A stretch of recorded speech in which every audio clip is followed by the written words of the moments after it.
Everyone, welcome back to the channel GS by Priyanka. Chemistry की series में आज हम एक बहुत इंपॉर्टेंट टॉपिक डिस्कस करने वाले हैं। वो है पीरियोडिक क्लासिफिकेशन ऑफ एलिमेंट्स। जितने भी एलिमेंट्स हैं उनका कैसे कैसे पीरियोडिक क्लासिफिकेशन हुआ, कौन कौन से यहाँ पे थ्योरी या फिर लॉ दिए गए पीरियोडिक क्लासिफिकेशन को लेकर के, इन सभी से जितने भी इम्पॉर्टेंट पॉइंट बन सकते हैं वो सब यहाँ पे हम छोटी सी वीडियो में कवर करने वाले हैं। एग्ज़ाम में ये भी क्वेश्चन पूछा जाता है कि अगर आप पीरियोडिक टेबल में लेफ़्ट टू राइट जाएंगे तो एटॉमिक रेडियस इंक्रीज होगा या फिर डिक्रीज होगा, डाउन द ग्रुप यानी कि टॉप टू बॉटम जाएंगे तब यहाँ पे क्या इफ़ेक्ट होगा, तो ये सब यहाँ पे हम समझेंगे। इसके बाद हम नेक्स्ट वीडियो में मेटल्स एंड नॉन मेटल्स के बारे में भी डिस्कस करेंगे, लेकिन आपको पीडीएफ इनका एक ही में मिलेगा। तो चलिए फिर बिना किसी देरी के इस वीडियो को स्टार्ट करते हैं। सबसे पहले आपको ये समझना होगा कि हम चीज़ों को क्लासीफाई क्यों करते हैं। क्लासीफाई करने का सिंपल सा एम होता है कि हम किसी भी चीज़ की सिस्टमैटिक स्टडी कर पाएँ। बहुत सारे एलिमेंट हैं, उनकी प्रॉपर्टीज़ भी अलग अलग हैं, तो इस वजह से उनको क्लासीफाई करना बहुत इम्पॉर्टेंट था। इसके लिए बहुत सारे साइंटिस्ट ने प्रयास किए और उसी से रिलेटेड क्वेश्चन भी पूछा जाएगा। पहला पॉइंट यहाँ पे है, in 1800 there were only 31 known elements, by 1865 their number became 63, now 118 elements have been discovered. तो ये एक ओवरव्यू है। 1800 के टाइम पर हमें केवल 31 एलिमेंट्स के बारे में पता था, लेकिन 1865 का टाइम आते आते 63 एलिमेंट्स के बारे में पता चला और प्रेजेंट टाइम में 118 एलिमेंट्स के बारे में हम जानते हैं, जिस पे पीरियोडिक टेबल बेस्ड है। सेकेंड पॉइंट है, presently 118 elements are known, all these have different properties, out of 118 only 94 are naturally occurring. यानी कि आज के टाइम पे जो हमें 118 एलिमेंट्स के बारे में पता है, इसमें केवल 94 एलिमेंट ऐसे हैं जो नेचुरली पाए जाते हैं। इसके अलावा जो 24 एलिमेंट हैं वो आर्टिफिशियल हैं। All the elements are unique in their nature and property. सभी के सभी एलिमेंट अपने नेचर और प्रॉपर्टी में यूनिक होते हैं, उनके पास अलग अलग क्वालिटीज़ होती हैं। इसी वजह से साइंटिस्ट ने प्रयास किया कि इनको इनके प्रॉपर्टीज़ के अकॉर्डिंग ही क्लासीफाई किया जाए। इसके लिए न्यूलैंड का लॉ आया था, डोबर नायर का ट्रायड लॉ था और मेंडलीव ने भी यहाँ पे कुछ लॉस दिए थे। इसके बाद यहाँ पे हम कुछ छोटे छोटे इन्फॉर्मेशन को समझते हैं जो कि एग्ज़ाम पॉइंट ऑफ व्यू से इम्पॉर्टेंट है।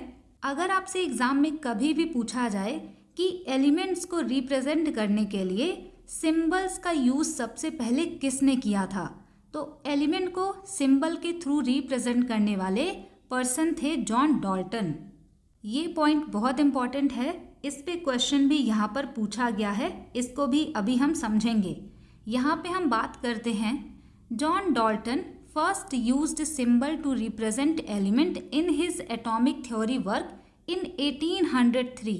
इन्होंने एलिमेंट को रिप्रेजेंट करने के लिए सिंबल्स का यूज़ किया था। यहाँ पे आप देख सकते हैं, एग्ज़ाम में ये इमेज दे करके आपसे पूछा जाएगा कि इस एलिमेंट का नाम बताइए। यहाँ से एग्ज़ाम में क्वेश्चन पूछा गया है, तो आपको ध्यान रखना होगा कि इन्होंने किस एलिमेंट के लिए कौन से सिंबल का यहाँ पर यूज़ किया था। अब इसके बाद सवाल यहाँ पे ये भी आता है कि आज का जो मॉडर्न पीरियोडिक टेबल है वहाँ पे हम इस तरीके से सिंबल यूज़ नहीं करते, हम वहाँ पे लेटर्स का यूज़ करते हैं। तो अगर आपसे पूछा जाए कि एलिमेंट को रिप्रेजेंट करने के लिए किसने लेटर को सजेस्ट किया था, तो वो हो जाएंगे बर्जीलियस। इस पे भी यहाँ पे क्वेश्चन पूछा गया है। सबसे पहले यहाँ पे हम इस पॉइंट को पढ़ते हैं, फिर क्वेश्चन करेंगे। जॉन डाल्टन ने सिंबल का यूज़ किया 1803 में, but Jons Jacob Berzelius developed the modern system of symbol using letters from the elements name, a convention that is still used today. यानी इन्होंने बोला कि जो भी एलिमेंट हैं उनके नाम का जो इनिशियल लेटर होगा उसी से हम उसको रिप्रेजेंट करेंगे और इसी सिस्टम को हम आज तक यूज़ करते आए हैं। Berzelius introduced this standardised system where symbols are 1 और 2 letter from the elements name, यानी कि एलिमेंट का 1 या 2 लेटर हम यहाँ पर लेते हैं। जैसे कि अगर नाइट्रोजन को रिप्रेजेंट करना है तो हम N का यूज़ करेंगे, लेकिन अगर निकल का यूज़ करना है तो हम Ni का यूज़ करेंगे, जिससे कि नाइट्रोजन और निकल सेम ना हो। तो यहाँ पे हमने 2 लेटर का यूज़ किया और यहाँ पे 1। इस सिस्टम की वजह से केमिकल नोटेशन बहुत ही ज़्यादा सिंपल और क्लियर हो गया। नेक्स्ट यहाँ पे एंटनी लेवोशियर की बात करते हैं। 1 लाइनर क्वेश्चन यहाँ से भी बना हुआ है। He is known as the father of modern chemistry. इनको फादर ऑफ मॉडर्न केमिस्ट्री के नाम से जाना जाता है। He discovered the oxygen theory of combustion. इन्होंने ऑक्सीजन थ्योरी ऑफ कंबशन को डिस्कवर किया था। ऑक्सीजन थ्योरी ऑफ कंबशन की डिस्कवरी से पहले लोग ये मानते थे कि अगर कोई भी चीज़ जल रही है तो उसमें एक फायर लाइक एलिमेंट है जिसको लोग फ्लॉगिस्टॉन कहते थे।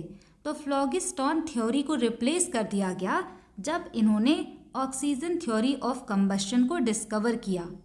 इसमें इन्होंने बताया कि जो भी चीज़ें जल रही हैं उसमें ऑक्सीजन आकर के ऐड होता है, तो ऑक्सीजन थ्योरी ऑफ कंबशन इन्होंने दिया। यहाँ से एक नाम और आपको याद रखना है, जोसेफ प्रीस्टले ने ऑक्सीजन को डिस्कवर किया था 1774 में। ये भी एग्ज़ाम का क्वेश्चन है। अब यहाँ पे हम आरआरसी ग्रुप डी का क्वेश्चन देखते हैं। क्वेश्चन यहाँ पे है, which of the following scientists suggested that the symbols of elements be made from 1 और 2 letters of the name of the element. यानी कि किस साइंटिस्ट ने ये बोला कि हम एलिमेंट के नाम का जो पहला या दूसरा लेटर है उसी से उसको रिप्रेजेंट करेंगे। राइट आंसर यहाँ पे ऑप्शन ए होगा, बर्जीलियस ने सजेस्ट किया था। इसके बाद यहाँ पे आपको जॉन डाल्टन का जो सिंबल है वो भी ध्यान में रखना है। फास्फोरस का एग्ज़ाम में पूछा जा चुका है। गोल्ड और मरकरी में थोड़ा सा डिफरेंस है, यहाँ पे बीच में G लिखा हुआ है और यहाँ पे नहीं लिखा हुआ है, तो ये वाला तो एग्ज़ाम में नहीं पूछेगा, ये आप ध्यान रखेंगे। इसके अलावा सल्फ़र और फास्फोरस में कन्फ्यूज़न होती है, तो ये भी एग्ज़ाम में पूछा जाता है। Copper, lead, platina, silver, iron, इसका बहुत सिंपल है, तो ये एग्ज़ाम में नहीं पूछा जाएगा। इसके बाद यहाँ पे हम नेक्स्ट बात करते हैं कुछ एलिमेंट और उनके लैटिन नेम की। बहुत क्वेश्चन यहाँ पे भी पूछे गए हैं। अगर आपने प्रीवियस ईयर क्वेश्चन सॉल्व किया होगा तो यहाँ से बहुत सारे क्वेश्चन आपको मिल जाएंगे। सबसे पहले यहाँ पे है गोल्ड। गोल्ड का सिंबल G नहीं होता, इसको हम AU से रिप्रेजेंट करते हैं। इसका रीज़न ये है कि इसका जो लैटिन नेम है ना वो ऑरम है, इसी वजह से इसको AU से दिखाया जाता है। सिल्वर की बात करें तो इसका लैटिन नेम अर्जेंटम है, इस वजह से इसको AG से रिप्रेजेंट करते हैं। मरकरी को HG से हम रिप्रेजेंट करते हैं क्योंकि हाइड्रागायरम इसका लैटिन नेम है। सेम इसी तरीके से कॉपर को Cu से दिखाते हैं, इसका लैटिन नेम क्यूप्रम है। लेड का प्लम्बम है। आयरन का फेरम है। यहाँ से जो सबसे ज़्यादा पूछा जाता है वो है पोटेशियम, टिन, टंगस्टन। पोटेशियम को K से रिप्रेजेंट करते हैं क्योंकि इसका लैटिन नेम कैलियम है। टिन को Sn से दिखाते हैं क्योंकि इसका लैटिन नेम स्टैनम है। एंटीमनी का स्टीबियम है। टंगस्टन का वोल्फ्राम है, इस वजह से इसको W से दिखाते हैं। Most important. अब हम यहाँ से स्टार्ट करते हैं कि कौन कौन से यहाँ पे लॉ दिए गए थे एलिमेंट के क्लासिफिकेशन के लिए। इसमें सबसे पहला नाम आता है डोबर्स-नायर ट्रायड्स लॉ। अगर आपसे पूछा जाए कि इन्होंने अपना ट्रायड लॉ कब दिया तो आपको एग्ज़ाम में ये दोनों ईयर देखने को मिलेगा, क्योंकि 1817 में इन्होंने इस पे काम स्टार्ट किया, 1829 में इन्होंने इसको पब्लिश किया। तो एग्ज़ाम में भी कई बार 1817 लिखा होगा या फिर 1829, जैसा ऑप्शन होगा वैसा ही आप आंसर मार्क करेंगे। अब यहाँ पे हम इसको पहले सिंपल लैंग्वेज में समझते हैं कि इन्होंने कहा क्या था। इनका कहना ये था कि हमें जो भी एलिमेंट्स पता हैं उनको हमें 3-3 के ग्रुप में क्लासिफाई करना चाहिए। यहाँ पे मान लीजिए हमने पहला एलिमेंट लिया, यहाँ पे दूसरा और यहाँ पे तीसरा। तो पहले और तीसरे एलिमेंट का जो भी यहाँ पे एटॉमिक मास होगा, इसका अगर आप एवरेज निकालेंगे तो वो सेकंड वाले एलिमेंट के मास के बराबर आएगा। तो ये इनका लॉ था। इनका जो पहला ट्रायड ग्रुप था वो था लिथियम, सोडियम और पोटेशियम का। जब आप लिथियम और पोटेशियम के एटॉमिक मास को प्लस करेंगे और इसका एवरेज लेंगे तो ये 23 आएगा, यानी कि सोडियम का एटॉमिक मास यहाँ पर निकल करके आएगा। इनका जो सेकंड ग्रुप था वो था कैल्शियम, स्ट्रोंटियम एंड बेरियम का। यहाँ पे कैल्शियम और बेरियम का जब आप एटॉमिक मास यहाँ पे ऐड करेंगे और उसका एवरेज लेंगे तो ये इसके एटॉमिक मास के बराबर आएगा, यानी कि बीच वाले एलिमेंट के। इनका तीसरा ट्रायड था क्लोरीन, ब्रोमीन और आयोडीन का। क्लोरीन और आयोडीन का एटॉमिक मास का जो एवरेज है वो लगभग ब्रोमीन के एटॉमिक मास के इक्वल आएगा। तो ये तीनों ग्रुप भी आप याद रखेंगे। अब यहाँ पे हमने जो समझा है वही चीज़ें लिखी हुई हैं। He tried to arrange the elements with similar properties into groups. He identified some groups having 3 elements each, so he called these groups triad. इन्होंने कहा कि जो भी एलिमेंट हैं सिमिलर प्रॉपर्टी के, उनको हमें 3-3 के ग्रुप में रखना चाहिए, इसी वजह से इनको हम ट्रायड लॉ कहते हैं। Less than 33 elements were known during his attempt. जब इन्होंने एलिमेंट को क्लासिफाई करने का प्रयास किया उस टाइम तक 33 एलिमेंट्स के बारे में ही पता था। ये चीज़ें स्टेटमेंट में पूछी जाती हैं। नेक्स्ट पॉइंट है, Dobereiner showed that when the 3 elements in a triad were written in the order of increasing atomic masses, the atomic mass of the middle element was roughly the average of the atomic masses of the other 2 element। यानी कि पहले और तीसरे के atomic mass का जो average है वो सेकेंड एलिमेंट के एटॉमिक मास के रफली इक्वल होगा। इसका एग्जाम्पल हमने देख लिया। अब हम यहाँ पे बात करते हैं इनके लिमिटेशंस, यानी कि इनके क्लासिफिकेशन में क्या कमियाँ रह गई थी। Dober Nair could identify only 3 triads from the elements known at that time, and all elements could not be classified in the form of triad।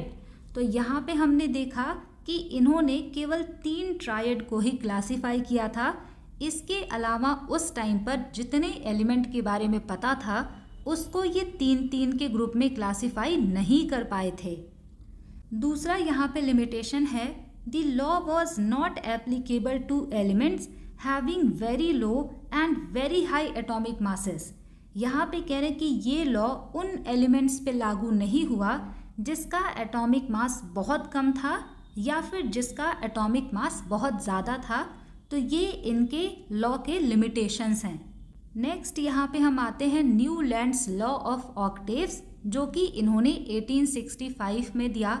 कई बार ये क्वेश्चन एग्ज़ाम में पूछा हुआ है। ईयर भी आपको डायरेक्ट याद रखना है और यहाँ पे ये जो टेबल है ना, इसको भी आपको बहुत अच्छे से ऑब्जर्व करना है। यहाँ पे लिखा हुआ है लॉ ऑफ ऑक्टेव्स। इसको हम अष्टक का नियम कहते हैं। इनका कहना ये था कि जैसे म्यूज़िक में जो सारे गामा होता है तो 8th नंबर पे फिर से ये सा वाला रिपीट होता है। इसी तरीके से अगर हम एलिमेंट को क्लासिफाई करते हैं तो पहला एलिमेंट और जो 8वां एलिमेंट आएगा इनकी प्रॉपर्टीज़ सिमिलर होंगी। तो ये इनके लॉ का कहना था। जैसे म्यूज़िकल नोट्स होते हैं सारे गामा, इसी के अंतर्गत इन्होंने बहुत सारे एलिमेंट को क्लासिफाई किया। एग्ज़ाम में एक बार क्वेश्चन पूछा गया था कि सोडियम और पोटेशियम को किसके अंतर्गत रखा गया है, तो इसको रे के अंतर्गत रखा गया है। इतना डीप में क्वेश्चन पूछा था। तो ये टेबल भी आप एक बार ध्यान रखेंगे। हाइड्रोजन को इन्होंने सा में रखा है, या फिर एग्ज़ाम में अगर डो का ऑप्शन आए तो इसको आप आंसर मार्क कर सकते हैं। तो एक बार टेबल को ज़रूर देखिएगा। अब यहाँ पे हम इम्पॉर्टेंट पॉइंट्स को पढ़ते हैं। In 1865 John Newlands arranged 56 known element in the increasing order of their atomic masses. यहाँ पे इन्होंने जो एलिमेंट अरेंज किया था वो increasing order of atomic mass में किया था। इसका मतलब ये है कि हाइड्रोजन का एटॉमिक मास सबसे कम है, इससे ज़्यादा एटॉमिक मास लिथियम का, फिर बेरिलियम का, फिर बोरान का। इस तरीके से बढ़ते हुए एटॉमिक मास के ऑर्डर में इन्होंने इसको लगाया था। Next point, he started with the element having the lowest atomic mass hydrogen and ended at thorium which was 56th element. यानी उस टाइम पे 56 एलिमेंट्स के बारे में पता था और इन्होंने हाइड्रोजन से स्टार्ट करके थोरियम पर अपने क्लासिफिकेशन को एंड किया था। तो नंबर आपको ध्यान रखना है कि इनके टाइम पर 56 एलिमेंट के बारे में पता था, क्योंकि ये चीज़ें स्टेटमेंट में पूछी जाती हैं। He found that every eighth element had properties similar to that of the first. This arrangement was known as law of octaves. यानी इन्होंने कहा कि हर 8वां एलिमेंट अपने पहले एलिमेंट के सिमिलर होता है प्रॉपर्टीज में। इसी को अष्टक का नियम यानी कि लॉ ऑफ ऑक्टेव्स कहते हैं। यहाँ से इसके भी कुछ लिमिटेशंस की बात करते हैं, यानी कि इनकी क्या कमियाँ रहीं। Law of octaves was applicable only up to calcium, as after calcium every eighth element did not possess properties similar to that of the first. यानी कि इनका जो लॉ ऑफ ऑक्टेव्स था वो केवल कैल्शियम तक ही एप्लीकेबल था, क्योंकि उसके बाद जो हर 8वां एलिमेंट था उनकी प्रॉपर्टी सिमिलर नहीं थी। Newlands law of octaves worked well with lighter elements only. यानी इनका लॉ केवल लाइटर एलिमेंट्स के लिए ही अच्छी तरीके से वर्क कर रहा था। नेक्स्ट यहाँ पे है, Newlands table was restricted to only 56 element and did not leave any room for new element. इनका जो टेबल था उसमें केवल 56 एलिमेंट्स को जगह मिली। इन्होंने आगे कोई भी ब्लैंक स्पेस नहीं छोड़ा जिससे कि फ्यूचर में जो एलिमेंट्स डिस्कवर होंगे वो ऐड किए जा सके। तो ये 3 यहाँ पे इनके लिमिटेशंस हैं। इसके 4 साल बाद यहाँ पर मेंडलीव का पीरियोडिक टेबल आता है 1869 में। बहुत इम्पॉर्टेंट इनका कंट्रीब्यूशन रहा है। इन्होंने क्या बताया इसको भी हम समझते हैं। At the time of Mendeleev started his work 63 elements were known. He examined the relationship between the atomic masses of the elements and their physical and chemical properties. जब मेंडलीव ने पीरियोडिक टेबल पर अपना काम start किया तो उस time पर केवल 63 एलिमेंट्स के बारे में पता था और इन्होंने जो एटॉमिक मास है इसके अलावा जो फिजिकल और केमिकल प्रॉपर्टी होती है उसमें रिलेशनशिप बनाने की कोशिश की। He observed that most of the elements got a place in a periodic table and were arranged in the order of their increasing atomic mass. यानी यहाँ पर भी इन्होंने जो पीरियोडिक टेबल बनाया वहाँ पे इन्होंने एलिमेंट्स को इंक्रीजिंग एटॉमिक मास के ऑर्डर में ही अरेंज किया था। Mendeleev's periodic table contains vertical column called groups and horizontal rows called periods. यानी मेंडलीव का जो पीरियोडिक टेबल था वहाँ पे जो वर्टिकल लाइंस थी उनको उन्होंने ग्रुप कहा और हॉरिजेंटल लाइन जो थी उनको इन्होंने पीरियड कहा। ये यहाँ पर इम्पॉर्टेंट है। आपसे पूछा जाएगा कि मेंडलीव के पीरियोडिक टेबल में कितने ग्रुप थे और कितने पीरियड, तो 8 ग्रुप्स हो जाएंगे, 7 यहाँ पे पीरियड्स हो जाएगा। अब इनके भी अगर हम लिमिटेशंस की बात करें, पहला लिमिटेशन है the increasing order of atomic mass was not strictly followed through out. यानी कि पूरी तरीके से इन्होंने इंक्रीजिंग एटॉमिक मास के ऑर्डर को फॉलो नहीं किया था। यानी बहुत सारे एलिमेंट ऐसे थे जिनका एटॉमिक मास ज़्यादा था पर उन्होंने उसको पहले रख दिया था। No place for isotope in the periodic table. यानी आइसोटोप के लिए कोई जगह नहीं थी इनके पीरियोडिक टेबल में। No proper position could be given to the element hydrogen. ये बहुत इंपॉर्टेंट है। हाइड्रोजन को कोई भी प्रॉपर पोजीशन ये अपने पीरियोडिक टेबल में नहीं दे पाए थे। Non metallic hydrogen was placed along with metals like lithium, sodium and potassium। यानी हाइड्रोजन जो है ये नॉन मेटल है, लेकिन फिर भी इसको लिथियम, सोडियम और पोटेशियम जो मेटल है उनके साथ में जगह दी गई। तो ये इनकी कुछ लिमिटेशंस हैं। यहाँ पर एक क्वेश्चन पूछा गया था आरआरबी ग्रुप डी में। क्वेश्चन है, in which year was Mendeleev's periodic table published in a German journal. यहाँ पर आपको ये बताना है कि मेंडलीव का पीरियोडिक टेबल जर्मन पत्रिका में कब प्रकाशित हुआ। तो राइट आंसर यहाँ पे हो जाएगा 1872। यानी इन्होंने अपना पीरियोडिक टेबल 1869 में दिया, लेकिन जर्मन पत्रिका में 1872 में इसको पब्लिश किया गया।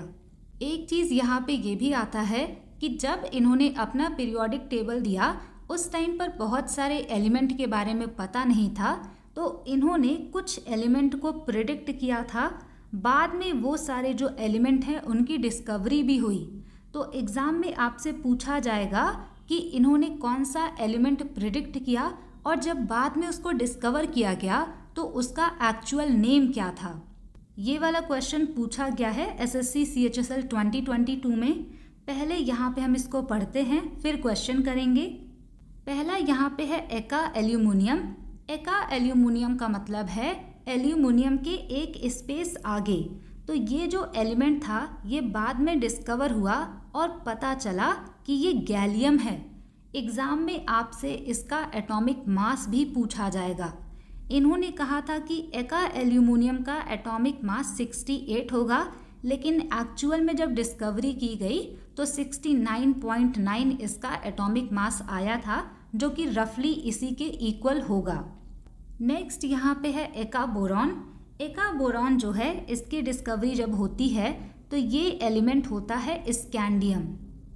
इन्होंने प्रेडिक्ट किया था कि एका बोरॉन का एटॉमिक मास 44 होगा और डिस्कवरी के बाद स्कैंडियम का एटॉमिक मास भी 44 के इक्वल आया।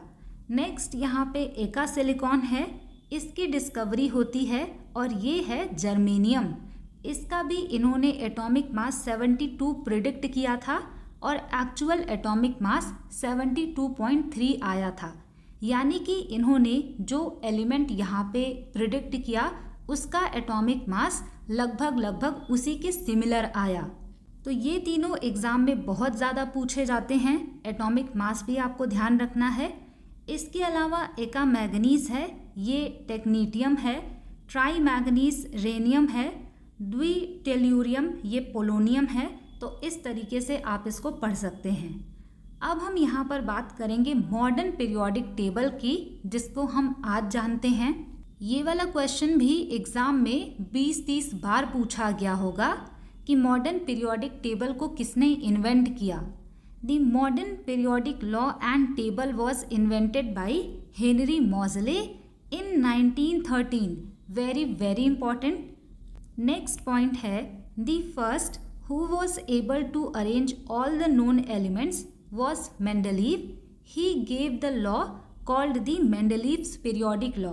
सबसे पहले जो एलिमेंट उस टाइम पर पता था उसको अरेंज किया था मेंडलीव ने, जिसको मेंडलीव्स पीरियोडिक लॉ कहते हैं। डोबर नायर ने 3 ग्रुप में एलिमेंट को क्लासिफाई किया था। Newlands gave the law of octaves. Newland ने लॉ ऑफ ऑक्टेव दिया, लेकिन यहाँ पे जितने भी लिमिटेशंस थे उसको दूर किया गया मॉडर्न पीरियोडिक टेबल के द्वारा। The defects of the periodic table of Mendeleev were sorting out by Henry Moseley who invented the modern periodic law in 1913। तो बेसिकली इन्होंने 1913 में इसको इन्वेंट किया। इनका लॉ क्या कहता है ये भी हम देखते हैं। According to the increasing order of their atomic numbers, if the elements are arranged, then the elements' physical and chemical properties are repeated after regular intervals. Most important point यहाँ पे ये है कि इनका पीरियोडिक टेबल एटॉमिक नंबर पर based था।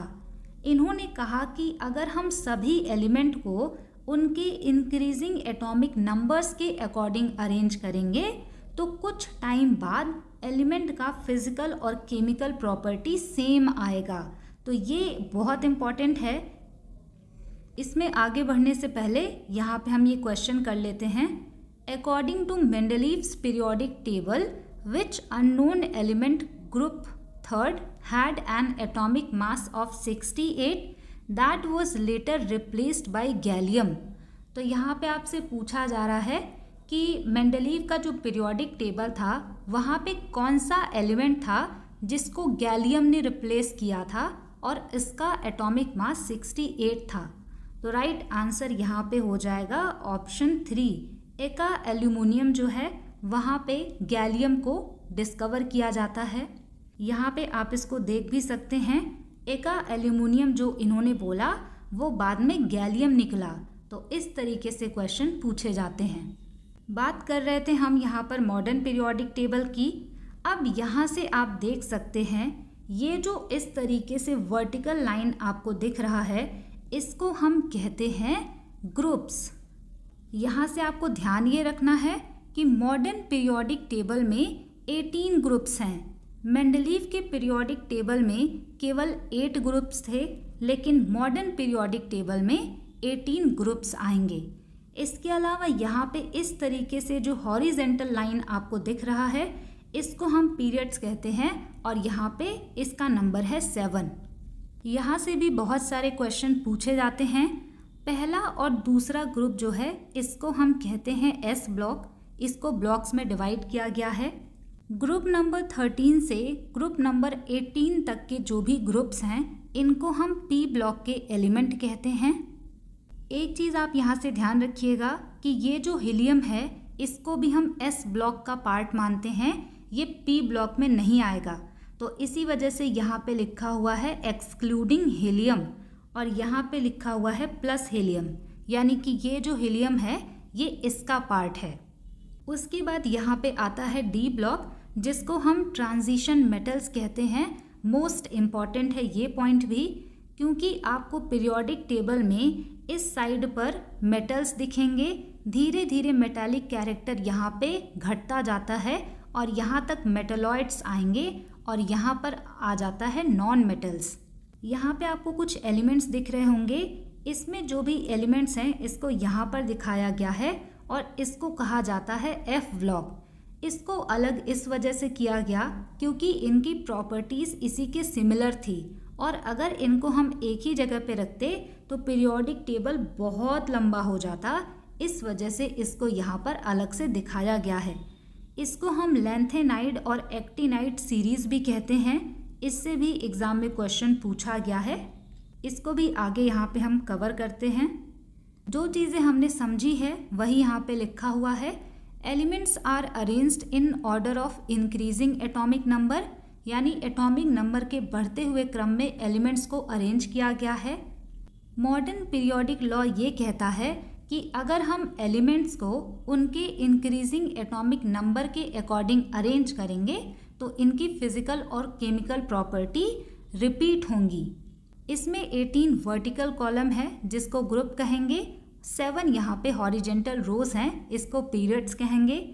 Elements present in any one group have the same number of valence electron, यानी कि किसी भी ग्रुप में जो एलिमेंट हैं उन सभी के वैलेंस इलेक्ट्रॉन सेम होते हैं। वैलेंस इलेक्ट्रॉन के बारे में मैंने आपको बताया था, जहाँ पे हमने एटॉमिक थ्योरी के बारे में कवर किया था, वो सेकेंड क्लास थी केमिस्ट्री की। यहाँ पे हम सोडियम का एग्जाम्पल लेते हैं जिसका एटॉमिक नंबर 11 है। इसका इलेक्ट्रॉनिक कॉन्फ़िगरेशन 2,8,1 होगा। तो इसके पहले शेल में 2 इलेक्ट्रॉन आएंगे, दूसरे में 8 और आउटर मोस्ट शेल में यहाँ पे 1 इलेक्ट्रॉन आएगा। तो ये जो आउटर मोस्ट शेल का इलेक्ट्रॉन होता है इसी को वैलेंस इलेक्ट्रॉन कहा जाता है। तो अगर आप यहाँ पे ग्रुप 1 के वैलेंस इलेक्ट्रॉन की बात करेंगे तो इन सभी में एक जो है वैलेंस इलेक्ट्रॉन होगा, सेकंड वाले में 2 वैलेंस इलेक्ट्रॉन होंगे। इस तरीके से एक ग्रुप के जो भी एलिमेंट हैं उनके आउटर मोस्ट शेल में वैलेंस इलेक्ट्रॉन का नंबर सेम होता है। नेक्स्ट पॉइंट यहाँ पे है, the valency of an element is determined by the number of valence electron present in the outer most shell of its atom. यानी कि outer most shell में जितने इलेक्ट्रॉन हैं वही उसकी वैलेंसी को डिटरमाइन करते हैं। अगला पॉइंट यहाँ पे है, metals are found on the left side of the periodic table. तो पीरियोडिक टेबल के लेफ्ट साइड में आपको मेटल्स मिलेंगे और अगर आप इसके राइट हैंड साइड पे जाएंगे तो यहाँ पर नॉन मेटल्स होंगे। अगला पॉइंट यहाँ पे है, in modern periodic table A zigzag line separates metal from non-metals. The borderline elements boron, silicon, germanium, arsenic, antimony, tellurium and polonium are intermediate in properties and are called metalloids. तो ये point भी बहुत important है। मेटालॉयड्स जो होते हैं इनका नाम आपको ध्यान रखना होगा क्योंकि एग्जाम में डायरेक्ट ऑप्शन देकर के क्वेश्चन पूछा जाता है। यहाँ पे कह रहे हैं कि मॉडर्न पीरियोडिक टेबल में एक जिग-जैग ऐसे लाइन बनी हुई है जो मेटल और नॉन मेटल को अलग करता है और इस बॉर्डर लाइन पर जो भी एलिमेंट मिलते हैं वो ना तो मेटल होते हैं और ना ही नॉन मेटल होते हैं, यानी बीच की कैटेगरी के वो होते हैं। तो इस वजह से इनको अलग से नाम दिया गया है, इनको मेटलॉयड्स कहा जाता है। इसके बाद यहाँ पे हम कुछ चीज़ें और पढ़ेंगे जहाँ से एग्ज़ाम में क्वेश्चन पूछा जाता है। एग्ज़ाम में आपसे पूछा जाएगा कि ग्रुप 1 के एलिमेंट्स को क्या कहते हैं, तो इनको एल्कली मेटल्स कहते हैं। ग्रुप 2 के एलिमेंट को एल्कलाइन अर्थ मेटल कहते हैं। ग्रुप 3 से लेके 12 तक जो डी ब्लॉक आता है इसको हम ट्रांजिशन मेटल कहते हैं। ग्रुप 13 जो है ये बोरॉन से स्टार्ट होता है, इस वजह से इसको हम बोरॉन फैमिली कहेंगे। ग्रुप 14 कार्बन से स्टार्ट होता है, इस वजह से ग्रुप 14 को हम कार्बन फैमिली कहते हैं। ग्रुप 15 नाइट्रोजन से स्टार्ट होता है, इस वजह से इसको हम नाइट्रोजन फैमिली या फिर पिंक्टोजन फैमिली भी कहते हैं। तो एग्ज़ाम में ये वाला नाम पूछा जाएगा। ग्रुप 16 को ऑक्सीजन फैमिली या फिर चैल्कोजन फैमिली कहते हैं। ग्रुप 17 को हेलोजन कहते हैं। ग्रुप 17 में जो भी एलिमेंट्स पाए जाते हैं वो सॉल्ट बनाते हैं, इसी वजह से इसको हम हेलोजन कहते हैं। हेलोजन एक ग्रीक वर्ड है जिसका मतलब होता है सॉल्ट फॉर्मिंग, यानी कि सॉल्ट बनाने वाले।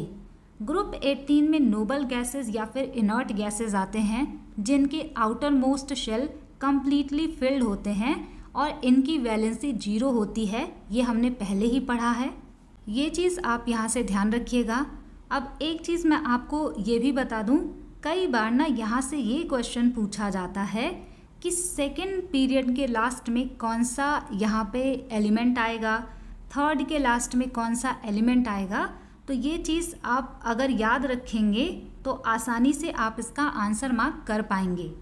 इसके अलावा आपसे ये भी पूछा जा सकता है कि फर्स्ट ग्रुप में कौन सा एलिमेंट है, सेकेंड ग्रुप में कौन सा एलिमेंट है, या फिर 10th ग्रुप में किस एलिमेंट से स्टार्ट होता है।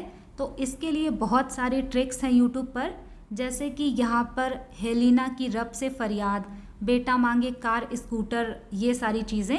तो ये ट्रिक आप यूट्यूब पे देख सकते हैं और इसको याद कर सकते हैं। नेक्स्ट यहाँ पे हम बात करेंगे position of hydrogen in the periodic table, यानी कि पीरियोडिक टेबल में हाइड्रोजन को क्या जगह मिली हुई है। अगर आप पीरियोडिक टेबल देखेंगे तो ग्रुप 1 में सबसे ऊपर हाइड्रोजन को रखा गया है।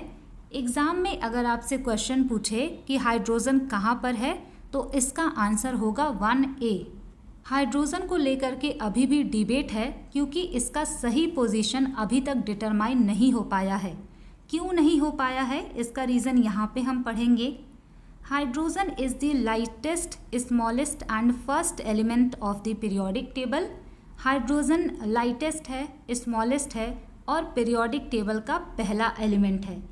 इसका जब आप इलेक्ट्रॉनिक कॉन्फ़िगरेशन करेंगे तो इसका एटॉमिक नंबर 1 होता है, तो केवल इसके शेल में एक इलेक्ट्रॉन आएगा। It behaves like alkali metals as well as halogens in its properties, यानी इसकी दोनों प्रॉपर्टीज़ हैं। ये एल्कली मेटल्स की तरह भी कुछ प्रॉपर्टीज़ को दिखाता है और हैलोजेंस की तरह भी। तो इसी वजह से इस बात को लेकर के डिबेट है कि हाइड्रोजन को एल्कली मेटल्स के साथ में रखा जाए या फिर इसको ग्रुप 17 में हैलोजन के साथ रखा जाए।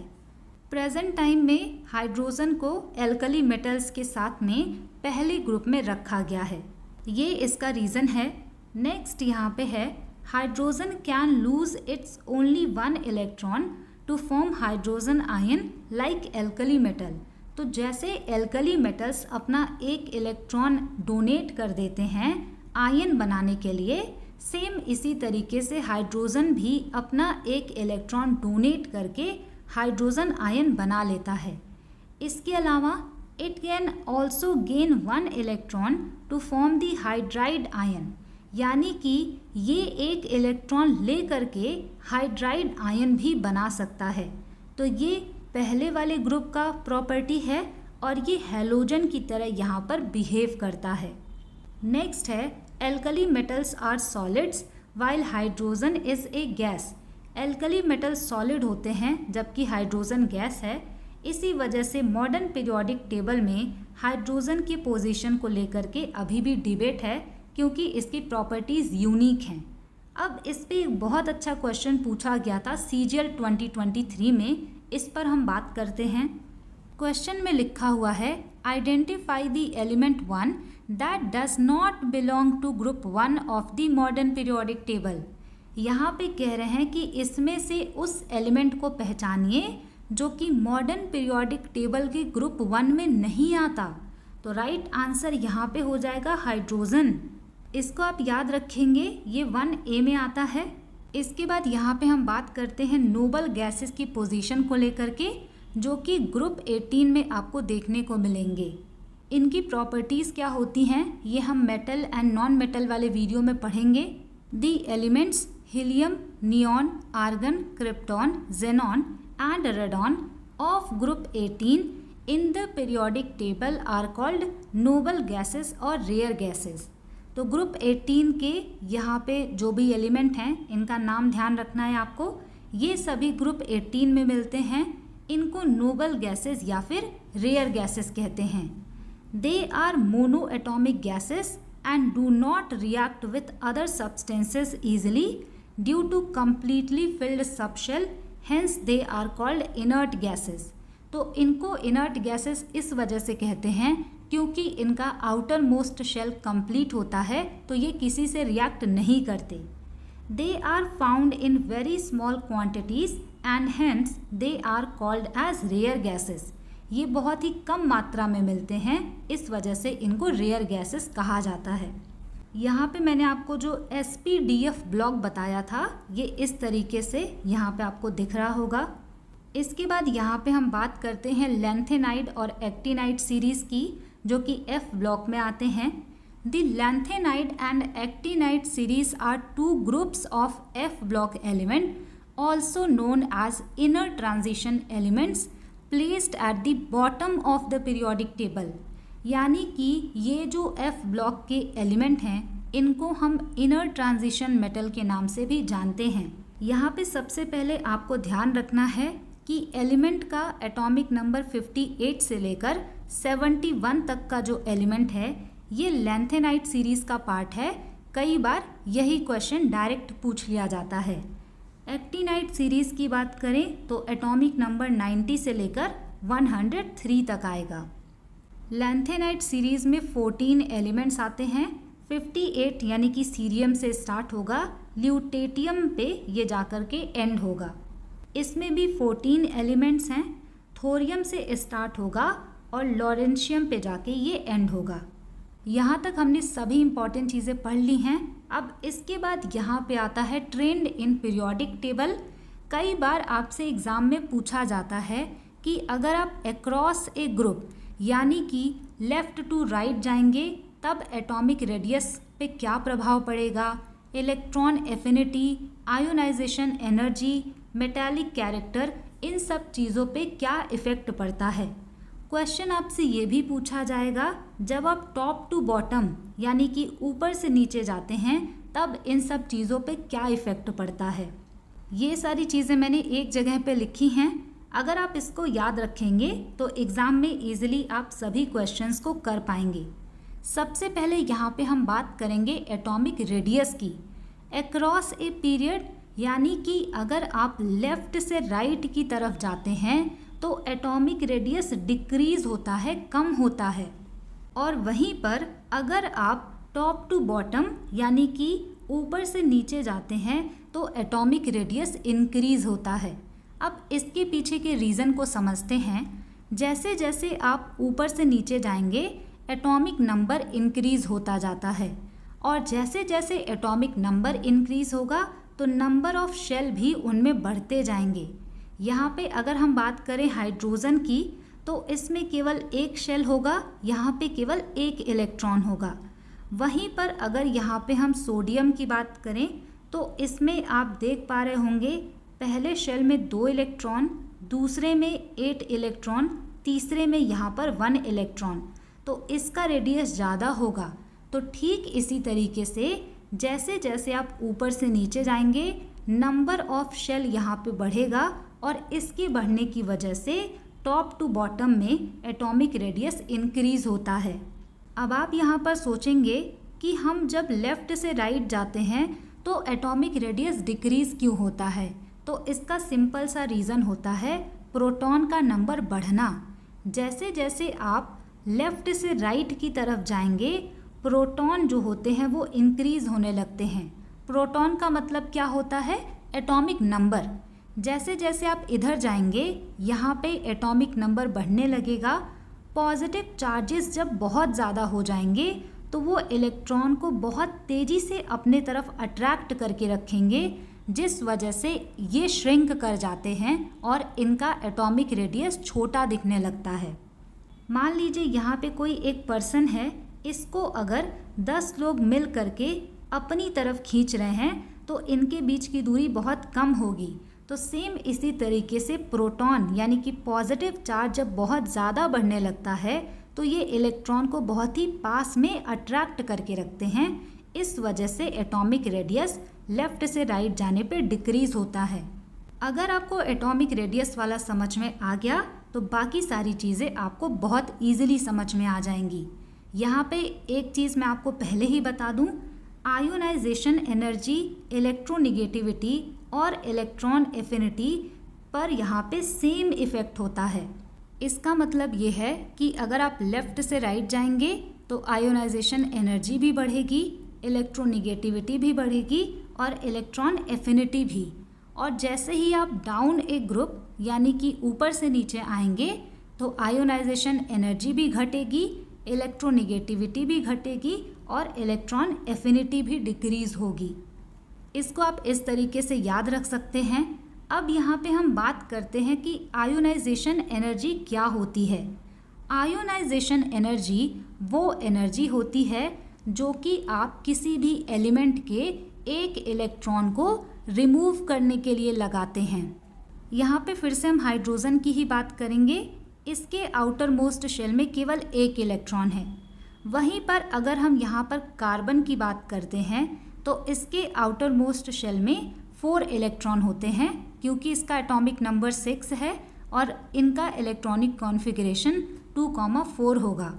अगर मैं आपसे कहूँ कि हाइड्रोजन के आउटर मोस्ट शेल का एक इलेक्ट्रॉन आप यहाँ से निकाल दीजिए, और यहाँ पे अगर मैं कहूँ कि कार्बन के आउटर मोस्ट शेल से एक इलेक्ट्रॉन आप रिमूव कर दीजिए, तो ज़्यादा एनर्जी कहाँ पर लगेगी। हाइड्रोजन के जो इलेक्ट्रॉन है उसको निकालने में कम एनर्जी लगेगी, लेकिन कार्बन का अगर आप आउटर मोस्ट शेल का एक इलेक्ट्रॉन निकालने जाएंगे तो ज़्यादा एनर्जी लगेगी। अब इसके पीछे का भी यही रीज़न है, number of positive charge atomic number बढ़ने के साथ में बढ़ते जाते हैं। जितना ज़्यादा पॉजिटिव चार्ज होगा वो उतनी ही तेज़ी से इलेक्ट्रॉन को अपनी तरफ बांध के रखेंगे। अगर आपको वहाँ से इलेक्ट्रॉन निकालना है तो ज़्यादा एनर्जी लगानी पड़ेगी। तो इसी वजह से जब आप लेफ़्ट से राइट जाएंगे तो आयोनाइजेशन एनर्जी बढ़ती है, यानी आपको इलेक्ट्रॉन निकालने के लिए ज़्यादा एनर्जी लगानी पड़ेगी। हाइड्रोजन के अगर आपको इलेक्ट्रॉन को निकालना है तो यहाँ पे कम एनर्जी लगेगी। जैसे ही आप इस तरफ आएंगे, यानी कि अगर हम कार्बन की बात करें तो ज़्यादा एनर्जी देने पर ही इसके आउटर मोस्ट शेल का इलेक्ट्रॉन निकलेगा। आई होप आपको ये समझ में आया होगा कि जैसे जैसे पॉजिटिव चार्ज बढ़ेंगे तो ये यहाँ पे निकालना मुश्किल हो जाएगा। नेक्स्ट यहाँ पे है इलेक्ट्रोनिगेटिविटी। इसका मतलब होता है कि कोई भी एलिमेंट जब केमिकल बॉन्ड बनाता है तो वो इलेक्ट्रॉन के पेयर को कितनी तेज़ी से अपनी तरफ अट्रैक्ट करता है। यहाँ पे भी जब आप लेफ़्ट टू राइट जाएंगे तो इलेक्ट्रोनिगेटिविटी इंक्रीज़ होगी, यानी कि इलेक्ट्रॉन को अपनी तरफ अट्रैक्ट करने की जो एबिलिटी है वो बढ़ेगी, क्योंकि नंबर ऑफ पॉजिटिव चार्जेस बढ़ेंगे तो ये इलेक्ट्रॉन को और तेज़ी से अट्रैक्ट कर पाएंगे। इसी वजह से मैंने आपसे कहा कि अगर आपको एटॉमिक रेडियस समझ में आ गया है तो बाकी चीज़ें यहाँ पर आसानी से समझ आ जाएंगी। इसी तरीके से जैसे ही आप टॉप टू बॉटम जाएंगे तो इनका जो इलेक्ट्रोनिगेटिविटी है वो डिक्रीज़ होगा। नेक्स्ट यहाँ पे आता है इलेक्ट्रॉन एफिनिटी। इलेक्ट्रॉन एफिनिटी का मतलब होता है किसी भी एलिमेंट के आउटर मोस्ट शेल में अगर आप एक इलेक्ट्रॉन को ऐड करते हैं, यहाँ पे हम क्या कर रहे थे, इलेक्ट्रॉन को रिमूव कर रहे थे, उसमें जो एनर्जी लग रही थी उसको हम आयोनाइजेशन एनर्जी कहते हैं। लेकिन जब आप एक इलेक्ट्रॉन को यहाँ पे ऐड करेंगे तो उसको हम इलेक्ट्रॉन एफिनिटी कहते हैं। इलेक्ट्रॉन को यहाँ पे जब आप ऐड करेंगे तब भी एनर्जी की ज़रूरत पड़ेगी। जब आप लेफ़्ट से राइट जाएंगे तो इलेक्ट्रॉन एफिनिटी इंक्रीज़ होगा, डाउन ए ग्रुप ये डिक्रीज़ होगा। तो ये तीनों आपस में रिलेटेड हैं, इसको ध्यान रखिएगा। नेक्स्ट यहाँ पे है मेटालिक कैरेक्टर।